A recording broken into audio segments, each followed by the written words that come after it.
My dear friends, it's another wonderful day again uh, that we have an opportunity of listening from the prophet of God.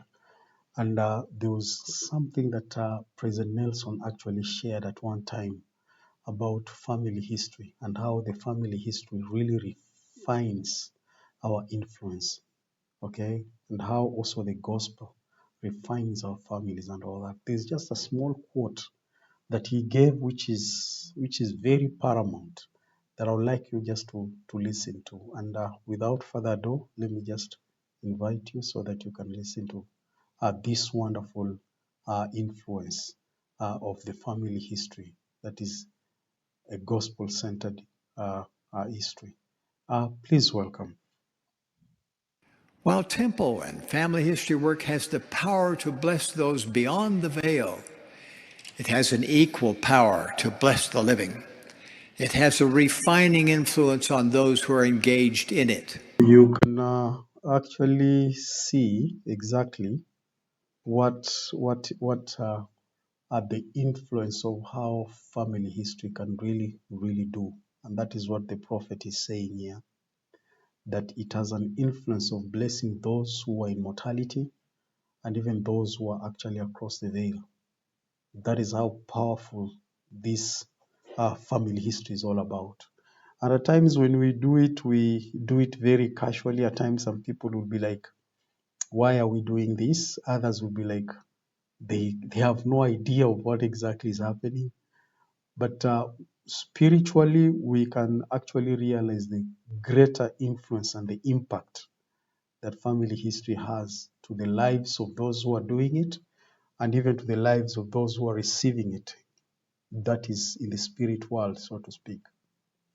And this is why you realize that the gospel is so powerful, both in mortality and also in the spirit world.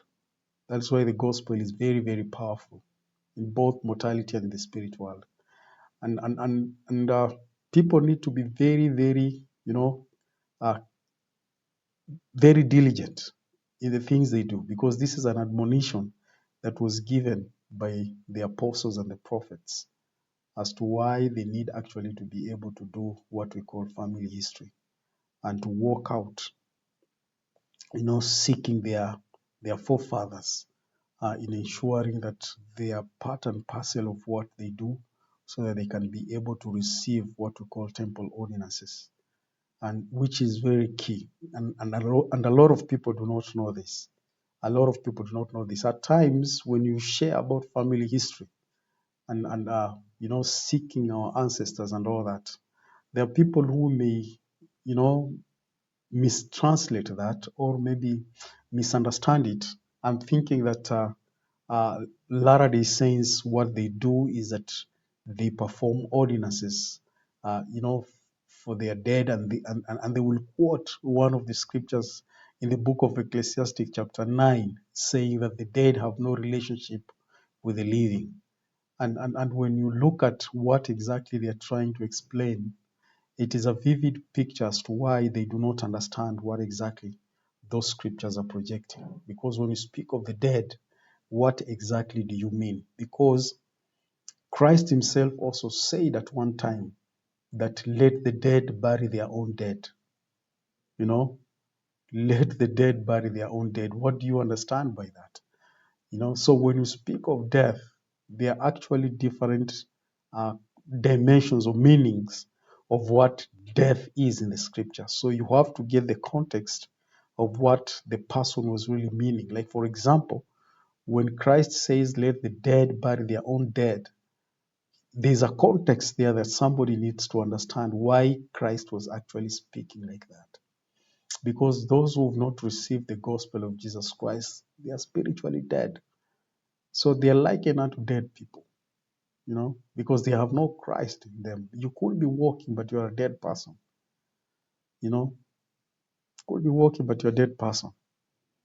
So these are some of the contexts that we need to really understand when Christ is speaking certain things, and that's why you realize that you will need a lot of wisdom, and you will need a lot of, influence from the Spirit of God for you to be able to actually understand what Christ really meant on certain things. Yeah, on certain things. And I feel what the prophet there is saying is true. What the prophet has shared there, it's true. And if we diligently do our family history, then we will be able actually to save our forefathers, those who are on the other side of the veil, so that they can also be given an opportunity for them to actually, live the gospel. Otherwise, thank you very much. God bless you. Looking forward to see you again next time. Thank you.